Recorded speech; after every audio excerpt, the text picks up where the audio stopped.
departure, na viongozi wa kanisa pamoja na viongozi wa kitaifa, nachukua nafasi hii pia kusema pole. I want to take this opportunity to say a big pole. The 6 families who have lost our brothers who are lying in front of us, in front of me. The country has lost a lawmaker, a representative of the people, and a lawyer. The country has lost a pilot, a seasoned pilot, who served our nation as a military officer. The country has lost a journalist, a photojournalist, a teacher, and a young security officer.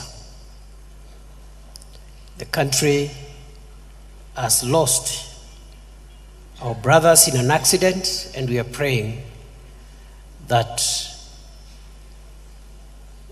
God will help us so that we prevent more deaths, whether in road accidents, air accidents, or any other death that we can prevent. I have listened to the tributes by family members of our brothers here, our late brothers, and they were all good men. Some older men, others younger men, but they were all good men. Everyone doing something for our country, contributing to our country's progress. And the Bible encourages us in Revelation chapter 14, verse 13, that blessed are those who die in the Lord. Blessed are those who die well and with good reputation, because they rest from the labors of this world, and their good deeds follow them. Heri wale ambao wanakufa katika Bwana, kwa sababu wanapumzika kutoka kazi ngumu za dunia hii, na matendo yao mazuri yanawafuata katika mapumziko. So we are very proud of our brothers here, and we pray for strength for the families. His Excellency the President has already reached out to support all the families, and he is going also to be with us on Friday. And even after this event, he had asked me to request Patrick, my brother Governor Tutu, there to pass the message on behalf of the President, because of another assignment I'll be doing after this service. So we are together and we support you. Second thing is to say that for all those 6 families, I have listened to the various requests for support beyond the immediate support.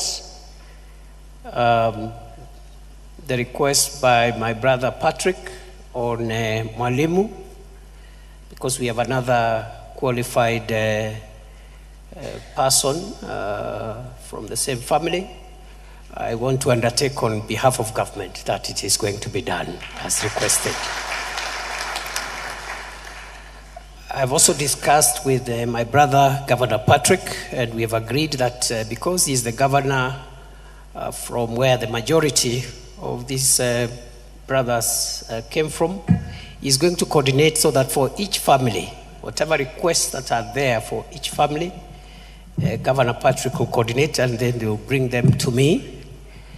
We are able as government to support all the families to make sure that we don't abandon them because of the departure of their loved ones.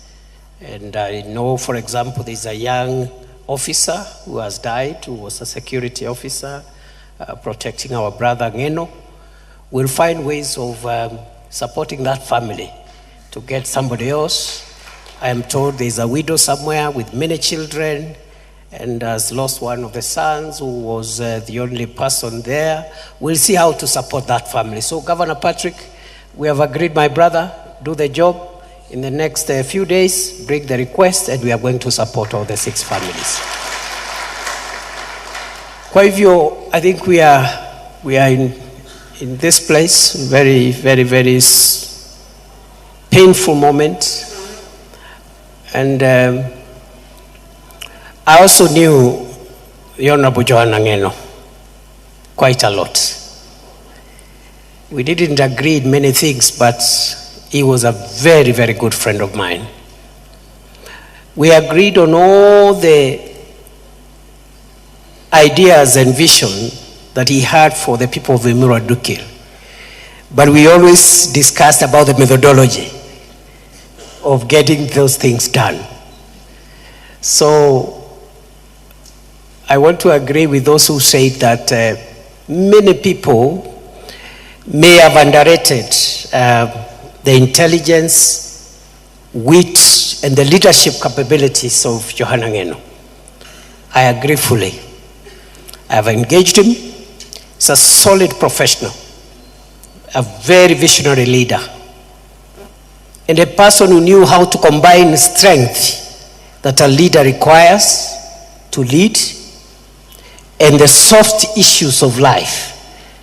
How he combined his very strong character as a very strong defender of his people, sometimes very abrasive, but he would combine that with his very easy laughter.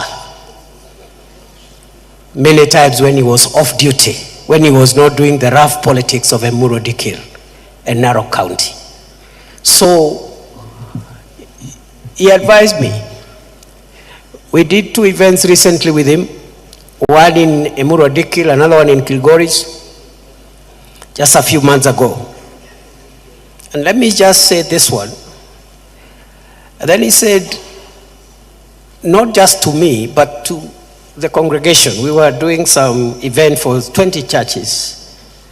And he came and he told me in front of the people, Mr. Deputy President, if you want to succeed,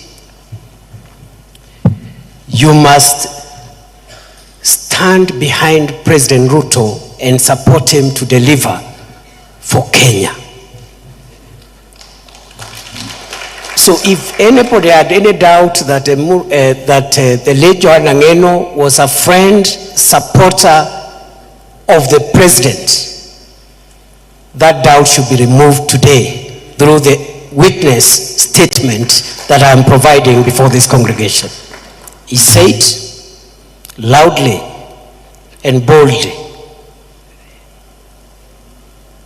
that according to the Kalenjin and Maasai culture, because he's married in the Maasai community and he's from the Kalenjin culture, he said, kwa mila ya Wakalenjin na wa Maasai, wako na msemo ya kwamba mguu wa nyuma wa ng'ombe unakanyanga mahali mguu wa mbele umekanyanga. And therefore, as Deputy President, you must support the President in exact and accurate way. Vile ng'ombe ikikanyanga mguu wa mbele, mguu wa nyuma unakanyanga the same spot. So that his vision, the vision of the President, becomes your vision. His agenda becomes your agenda. He even went ahead and said, his people becomes your people. And everything the president aspires to do becomes your aspiration. So that was Johanna Ngeno. And therefore, I have lost a brother and a friend to many people who are here. The final thing that I want to say, so that we hand over the program back to the church, is to assure the people of Emurua-Dikirr, the people of Narok, that in honor of the late Johanna Ngeno, who has served his constituents for 3 consecutive terms. All the ideals that the late Johanna Ngeno had for Emuru Dikil and for the people of Narok will be honored. And the government will make sure that we will balance the interest of the communities in Emuru Dikil and in Narok and provide a sustainable, long-lasting win-win solution that balances environmental conservation with also the interest of the population in that area. It is not one against the other. You can have the protection of the Mau ecosystem and at the same time grant land rights to the genuine people who have found their home in Emuru Dikil constituency. So in honor of Johanna Ngeno, the government will work out a program which is already on course to balance the environmental interest with the interest of the communities, because Johanna Ngeno believed in peaceful coexistence, he believed in justice and equity, and he believed that everyone deserves justice, and he fought for all the communities that were in his constituency and in Narok County. Kwa hivyo tumeshukuru sana vile Mungu ametuwezesha kuwa na hafla hii. Tunaomba ya kwamba mtusamee kanisa, saa ingine tunaongeanga watu wengi na tunaongea sana. Lakini tutaendelea tu kujirekebisha, ndio tufupishe maneno, tupatie heshima familia waliofiwa. Tuko na nafasi nyingi sana ya kuongea outside some of these very personal events like funerals and weddings, which are quite personal to the family.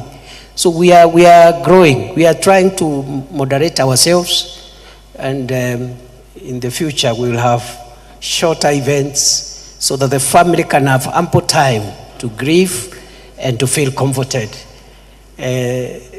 Mimi ndio nimesema nimefanya makosa, sio nyinyi. I see some of the politicians are looking at me as if I've accused them of anything. I have not accused anybody. I'm just saying let's try going forward to be a bit more measured and to respect events like these ones where we have grieving families and people who have been affected by the loss of their loved ones. Kwa hayo mengi, nawashukuru sana. I wish you all the best. You have my personal commitment. You have the commitment of President William Ruto and the government of Kenya to support all the 6 families in the manner in which I've explained. Asanteni sana.